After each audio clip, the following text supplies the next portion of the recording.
Hi friends, ಈಗ ನಾವು ರಾಯರ ಮನೆಗೆ ಬಂದಿದ್ದೀವಿ. ಮನೆ ನಿದ್ದೆ ಮಾಡೋದು, ಮನೆಗೆ ತೋರಿಸ್ತೇವೆ ನೋಡ್ರಿ. ಸ್ವಲ್ಪ ಚಿಕ್ಕದದ ಅಷ್ಟೇ, ಶಾರ್ಟ್ ಆಗಿ ತೋರಿಸ್ತೆ. ಅಪ್ಲೋಡ್ ಮಾಡಿಲ್ಲ ನೀವು ಹೇಳ್ತಾನೆ ನಿನ್ನ ಮಾಡ್ತೀನ. ಈಗ ಏನು ದಂಧೆ ಹೇಳು, ಚಾರಿಗೆ ತಂದೆ ಮಾಡ್ತೀನಿ.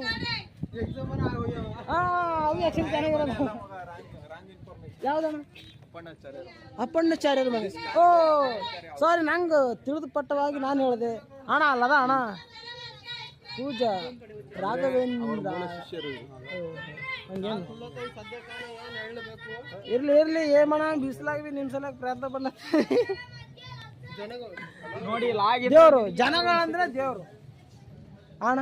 ಲಾಗಿನು ಅಣ್ಣ, ಲಾಗಿನು ಲೈಕ್ ಎಲ್ಲ ಬೇಡ ಅಣ್ಣ. ನಮಗೆ ನೋಡಿ ಖುಷಿ ಇದ್ರೆ ಸಾಕು.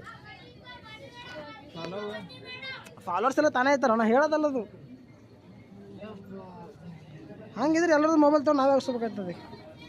ಏನು ರಾಯರ ಮನೆ ಇಟ್ಟಿಟ್ಟದ, ಇಷ್ಟೇ ಮನೆ ಆಟೆಲ್ಲ ಮಾಡಿದ್ರು.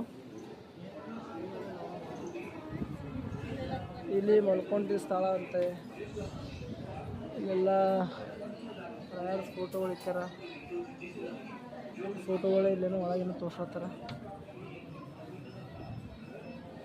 ಅಣ್ಣ. ಇದೇನು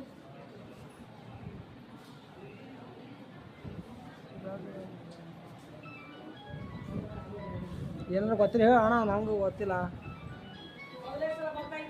ಹಾಂ ರೀ, ಹಾಂ ರೀ.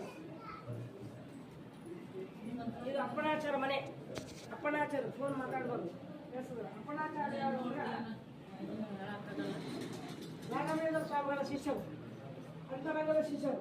ರಾಘವೇಂದ್ರ ಸ್ವಾಮಿಗಳ ಮನೆಯಲ್ಲಿ 13 ವರ್ಷ ಅಪ್ಪಣಾಚಾರ ಜೊತೆಯಲ್ಲಿದ್ದು ಜಪಕಟ್ಟೆಯಲ್ಲಿ ಜಪ ಮಾಡ್ಕೊಂಡ್ಬಂದು ಹೊರಗಡೆ ಗ್ರಿಲ್ ಹಾಕಿದ್ರಲ್ಲ, ಆ ಗ್ರಿಲ್ಲಲ್ಲಿ ರಾಘವೇಂದ್ರ ಸ್ವಾಮಿಗಳ ವಿಶ್ರಾಂತಿ ತೆಗೆದುಕೊಳ್ತಾರೆ. ಈ ಕಡೆ ಸರ್ ಬೇರೆ ಬರ್ತದೆ ಜನ.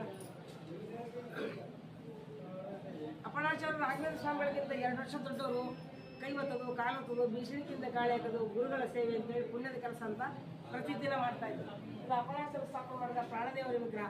400 ವರ್ಷದಿಂದ ಹಳೆ ಮನೆ, ಮಣ್ಣಿನ ಮನೆ ಇತ್ತು. ಆ ಮನೆಯಲ್ಲಿ ಇಷ್ಟೆಲ್ಲ ಸೇರ್ಕೊಂಡು ಹುತ್ತ ಇತ್ತು.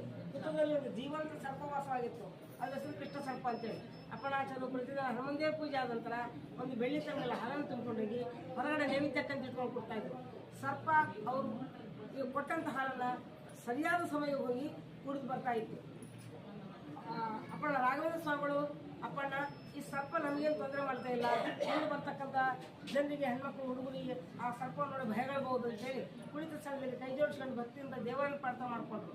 ಅಲ್ಲಿ ದೇವರಲ್ಲಿ ಪ್ರಾರ್ಥನೆ ಮಾಡಿಕೊಂಡ್ರೆ ಹುತ್ತದಲ್ಲಿರ್ತಕ್ಕಂಥ ಸರ್ಪ ಎಲ್ಲವನ್ನೂ ಕೇಳಿಸ್ಕೊಂಡು ನನ್ನಿಂದ ಮುಂದೆ ಬರ್ತಕ್ಕಂಥ ಯಾರಿಗೂ ತೊಂದರೆ ಆಗಬಾರ್ದು ಅಂತ ತಾನೇ